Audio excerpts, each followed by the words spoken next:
અરવલ્લી જિલ્લાના શામળાજી વિસ્તારમાં આનંદનો માહોલ સર્જાયો। વંદે ભારત ટ્રેનને અહીં સત્તાવાર રીતે સ્ટોપેજ આપવામાં આવ્યું છે। આ ટ્રેન સારવારથી ઉદયપુર સુધી દોડે છે, જેનાથી સ્થાનિક મુસાફરોને મોટી સુવિધા મળશે। આ પ્રસંગે સાંસદ શોભનાબેન બારિયા અને ગુજરાત રાજ્યના અન્ન અને નાગરિક પુરવઠા તેમજ આદિજાતિ મોરચાના મંત્રી પીસી બરંડાની ઉપસ્થિતિમાં સ્ટોપેજની જાહેરાત કરવામાં આવી હતી। કાર્યક્રમમાં અરવલ્લી જિલ્લાના કલેક્ટર, પોલીસ વડા, અજમેર રેલવે ડિવિઝનના અધિકારીઓ તેમજ મોડાસાના ધારાસભ્ય સહિતના મહાનુભાવો ઉપસ્થિત રહ્યા હતા।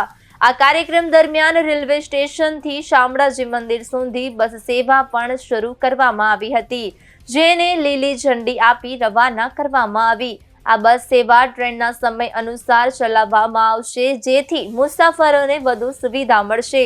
સ્થાનિકોએ આ મહત્વપૂર્ણ સુવિધા માટે ભારતના રેલવે મંત્રી અશ્વિન ત્રિવેદી, પીએમ મોદી અને સાંસદ શોભનાબેન બારિયા પ્રત્યે આભાર વ્યક્ત કર્યો હતો।